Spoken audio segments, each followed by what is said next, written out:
it's Jessica from Peace Love Books, and today I'm here with my favorite dark, forbidden, and taboo romances of 2022. I did already, I think, post my favorite books of the year. I'm filming completely out of order. I don't know when anything's going up, but I'm pretty sure I did my favorites of the year already, and now it is time for my favorite dark, forbidden, and taboo romances. I've read over 360 books this year. It is really hard narrowing that down to a top 10 or top 15, like, of everything, so I think I will still have at least one of these in my absolute top favorites of the year, and I think I'm doing 15 this year. I don't know if I can narrow it down to 10 out of 360 books. So I do have also a video going up of my top historicals of the year and then my top dark romances of the year. I honestly think only one of these is going to make my favorites of the year because it's just amazing. But I have been talking about my favorite books of the year throughout this past week. I've talked about favorite authors, I've talked about series, and so now it's dark. If you're a dark romance reader, you love Taboo, this one's for you. Now, not all of these are super dark. Some of them are just really taboo, like age gap wise or situation wise. So I will go ahead and get to the books I have to share. I fell totally back in love with dark romances this year. I feel like I wasn't reading a ton, and then I got really into it. My friends and I did a Twisted and Taboo readathon, and all I wanted to do was read age gaps, forbidden, and very dark romances. So the first book I have is probably the darkest I read this year, and that is Souls Unfractured by Tilly Cole. Tilly Cole, I feel like, sneaks in to every top favorites of the year ever since I read Raise. I think I read Raise like 5 years ago, devoured it, loved it, obsessed with it, and then A Thousand Boy Kisses I loved. I have been reading Tilly Cole for years, so this one is book 3 in the Hades Hangman series.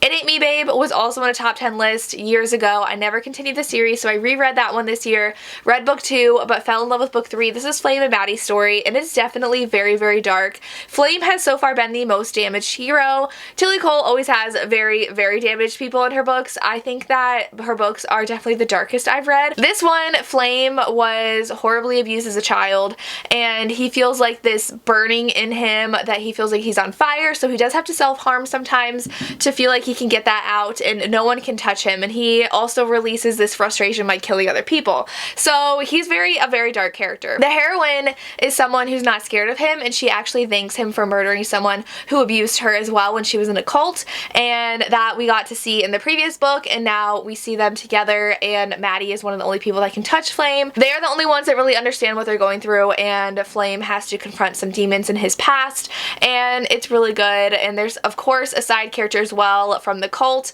that's trying to make things difficult for them, and I really like this series. You have to read it in order though for that storyline about the cult that is weaving through all of the books, but oh my gosh, is this amazing. I love these characters so much. I listened to the audiobooks, which are absolutely amazing as well, and I couldn't recommend them enough. I have, I think, the entire series now in audio, so I'm excited to continue on, but this one, absolute favorite. The next one I know for sure was in Cheyenne's video, and that is Passion and Venom. I read this because of Cheyenne, and this one is just, it took me by surprise because I read Shanora Williams before. I read her Taboo, like, Mr. Kane series, which was close to making this list, but it didn't. But this one is Mafia, and the heroine marries into the Mafia. Her dad was in the Mafia too. She marries a guy, and she's madly in love with him, but on their wedding day, he is murdered in front of her eyes, and she is taken captive by her husband's enemies and kept in really, really horrible conditions and treated horribly, but they are told by like their boss not to hurt her, just keep her alive and he'll deal with it later. So he shows up like days later after she's been in these horrible conditions, and he realizes he actually knew her from their childhood, and he had like really liked her as a child. So he is like, oh my gosh, I didn't know this is who I was like taking, and so he takes her to his main house, and it's her and him having a very interesting relationship. He so wants her to know her place, and I really enjoyed it. There's some really dark things that happen to the heroine on page, but the hero is literally touch her and I will viciously murder you. So I really love that about the hero, and I'm really excited to continue on in the series. I love this first book. Another Mafia romance is Devil of Dublin by B.B. Easton. This one took me by surprise because I noticed a couple people who didn't love this book, but then I decided to read it for Reading and New Releases reading vlog, and it absolutely blew me away. I love B.B. Easton's Praying for Rain series. She just writes very out of the box kind of stories. So the Praying for Rain is a series that's like post-apocalyptic. It's like during the apocalypse. It's very interesting. So this one is pretty much a soulmates romance. I'm a sucker for a romance that spans years. Like, they meet and it's just not the right time and it takes them forever to be together. Like, I love that angst, I love that tension, and this one had that. So they meet when they're children in Ireland. She's there for a funeral and she sees him, and he has definitely grown up in a very horrible situation. He's being raised by this priest, he's abused, and people call him like the devil child. And so he meets her and they have this like kind of fairy tale friendship where they like meet in the woods and like just play pretend, and they really like each other. And so she comes back multiple years, but then something happens where she can never come back again, and she is then raised in a horrible situation kind of similar to him where she is abused as well.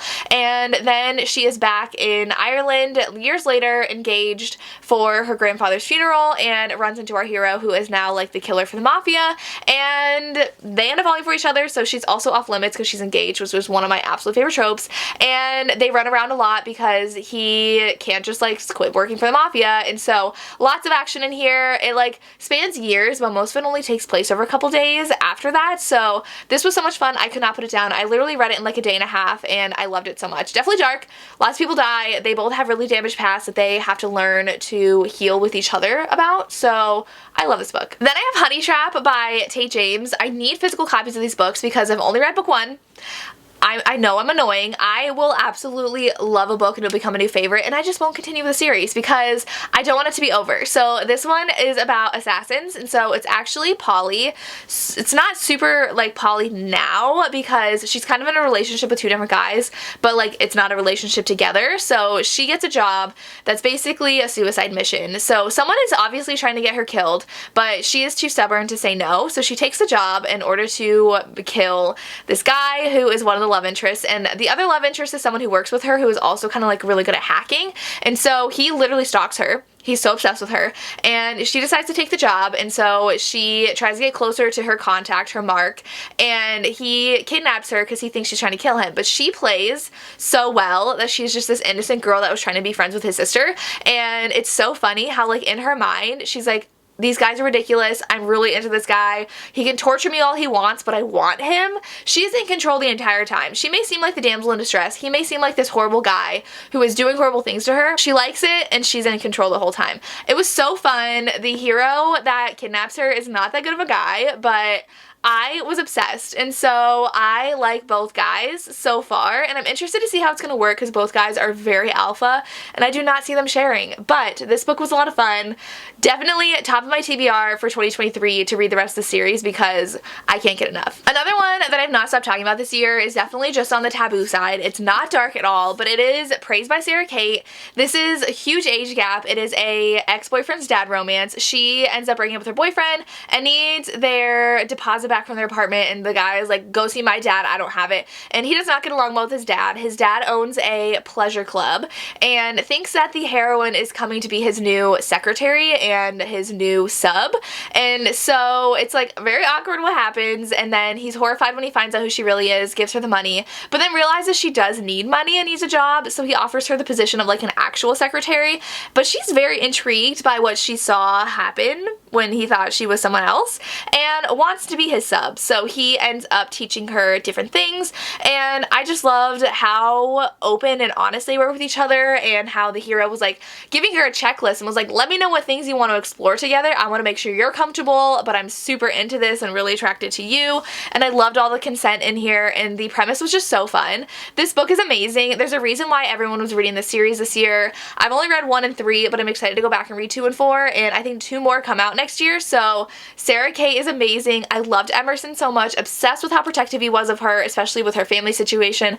Her family were great characters too, so this just had everything I loved, and I couldn't recommend it enough. I did discover J.T. Geisinger this year, and Cardinal Urges is definitely one of my favorites this year. I just love a heroine who is so in control of the situation and can hold her own, and that was Sloane in this one. So Sloane is kidnapped by mafia because she pretty much started a mafia war. I've only read the first 2 in the series. I do own all 4. I know I need to get to them, but in this one, the guy who kidnaps her ends up falling for her, and he's like so mad at himself for falling for her because he's like, this is ridiculous. This woman's ridiculous. I can't fall in love, but he is obsessed. And so he kidnaps her, and she is not like anything he expected. She's not scared. She talks back, and then she gets all the guys to fall for her. Like, not in love with her, but like protect her and like her and want the best for her. And it's so funny how things play out, and Sloane's character is just so fun. This is such a unique mafia romance, and the hero knows he needs to get rid of her at some point, but he can't bring himself to do it because he is in love with her.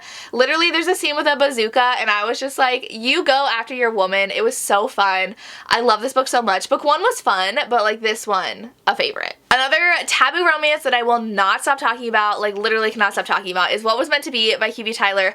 I know I've mentioned it in a couple of videos already, but this one is a dad's best friend romance, super big age gap, but it's also a second chance romance, and she's engaged to someone else. So it has like every single trope I love, super angsty. Our heroine had dated her dad's best friend very secretly for a couple years when she was 18, and then he felt like they were getting too close and he got scared, so he broke up with her and went to like Doctors Without Borders kind of situation and has been out of the country for a few years. She's engaged to someone else now, and he gets the invitation and he's like, that's my woman, like this is not happening. So he comes back with the intention to win her and take her back, and she is so conflicted because she is engaged but she has so many feelings, but she also was really hurt by him. Like she had a really hard time recovering from this breakup, and all of her friends saw it happen, they just didn't know who it was. And so he is back. There is cheating in here. There's so much tension because like, are her parents gonna figure out about it? When are they gonna figure out about it? And there were so many close calls, and it was so spicy. QB Tyler writes spice so well. This book was hands down one of my favorites. So taboo, so angsty, had every trope I love, and of course it's QB Tyler, so it was written phenomenally. I was obsessed. This is without a doubt on this list. Then we have Mafia Mistress by Mila Finelli. Looking back, I think I gave this 4 stars, but it is something that has stuck with me that I'm like, everybody has to read this, because this one is a betrothed dad's romance. So the heroine is in a mafia family and she wants nothing to do with mafia. She's like, I am gonna go to college. I'm not gonna be like my mom who's stuck as like this housewife for this dangerous mafia guy. And so then her dad is like, I'm marrying you off to a mafia boss in Italy, sorry. And she's like, are you kidding me? So she's basically pretty much kidnapped against her will to Italy to marry this person that is her age. However, she starts falling for the dad, who is the one that arranged everything. Fausto is such a fun character, and he hates the fact that he's attracted to her, but he's so into her. She actually becomes really good friends with his son, which is really sweet, but then starts falling for the dad, and they just have a very tumultuous relationship, and things happen, and Fausto again is like touch her and you die, which I really loved, and so this one was a lot of fun, and I can't wait to read book 3, which is actually the villain's story, and then book 4 is Fausto's son's story, which I'm very excited for as well. Then I have Unhinged by Onley James. This one is a serial killer romance. We have a group of boys who are all adopted by this doctor because they're psychopaths, and the doctor is like, I'm going to harness your psychopathic tendencies for good instead of evil, and I'm going to give you people to kill so that you are helping society and scratching the itch that you need to kill. And so the first book is about a guy who killed the father of his love interest. So the love interest was a lot younger when it happened, and remember seeing it happen, and so he runs into him and is like, you're the guy who killed my dad. He's been tracking him down, and they uncover things that happened with his dad that he had suppressed, didn't realize, and then they just like have a really sweet romance, and it was just so good. This series is amazing. I've only read the first 2, but they are like dark, sweet romances. Like, they're serial killers who are murdering people, but they have the cutest romances with their love interests, and so the dynamics are really fun. The relationships with the family is really fun as well, so I'm excited to continue on with the series and highly recommend checking the entire series out. Okay, so this one is probably the one that's going to end up on my favorites of the year, and I read it as like the 3rd book of the year. I talk about in every video. That's Still Beating by Jennifer Hartman. This one is the special edition from cover to cover. I did also get another special edition from Mystic Box. I will collect any and every special edition from Jennifer Hartman because she is definitely a new favorite author. This one is dark in the sense that the characters went through something traumatic together for a good chunk of the book, probably about a 1/3 of the book. They are kidnapped together, so they have not gotten along for years. He is her older sister's fiance, and they bicker and butt heads and just don't get along. And so they were at a bar, and I think it was someone's birthday. She loses her bag, and so she doesn't have a way to get home.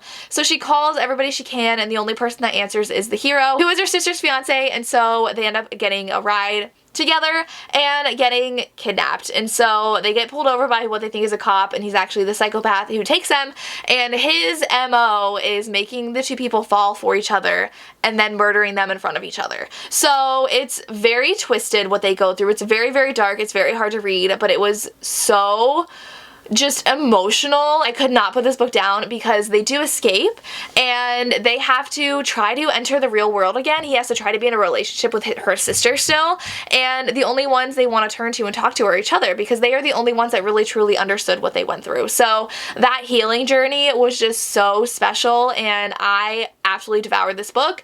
Super emotional, something I'd never read before that I just think no one's doing, and I love Jennifer Hartman for the emotion she puts in her books, and they go to dark places, but they're amazing. I have 2 left. So the next one is Ivan by Sophie Lark. This one's another mafia romance. We have an assassin being hired to kill the head of the mafia. Literally no one's done it before, and she is the one who gets the closest. So she literally has like a knife to his neck in his bedroom. When he wakes up, she hesitates, he kidnaps her. So then he keeps her captive, but Sloane is another one of those characters who definitely can keep her own in a situation. She's not a damsel in distress. She knows how to survive. Someone's also trying to kill her, and her and Ivan have to figure that out, and I just really love this one. It's very short, very quick to get through. Like, the font is pretty big as well, so these are so much fun though. I really love Ivan. I love Snow as well, but Ivan I loved better, and I'm really excited to continue on in the Kingmaker series because I'm pretty sure Ivan and Snow show up as teachers at the Kingmaker Academy. Or one of them, I could be wrong, but lots of fun, super engaging, lots of suspense. Love these. And the last one is more on the taboo side, and that is Sweet Dandelion by Macaulay Smelter. This one is McKay's favorite from Ohays McKay, so I had to read it, and it was everything and more. It is long, but I listened to the audiobook and it was so good. This one is a student counselor romance, and the heroine went through a school shooting where she was shot and lost her mother in front of her eyes, and so it's a very emotional book. She is just trying to live life again, and she lives with her brother, and she has to do mandatory counseling sessions, and she falls for her counselor at school. So very taboo, but he also lives in her brother's building, so they see each other a lot outside of school. He has an adorable dog, and there's repercussions for their romance. I really appreciated the emotional journey the heroine went on and having to recover and just figure out herself before committing to a relationship. So this one does span quite a bit of time as well, and I just really loved the focus on the heroine's life over the obsession she has like with her love interest. So she had things to work out.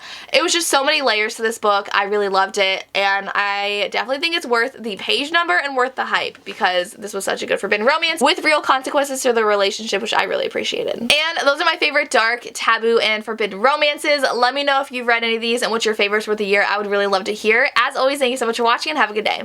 Bye.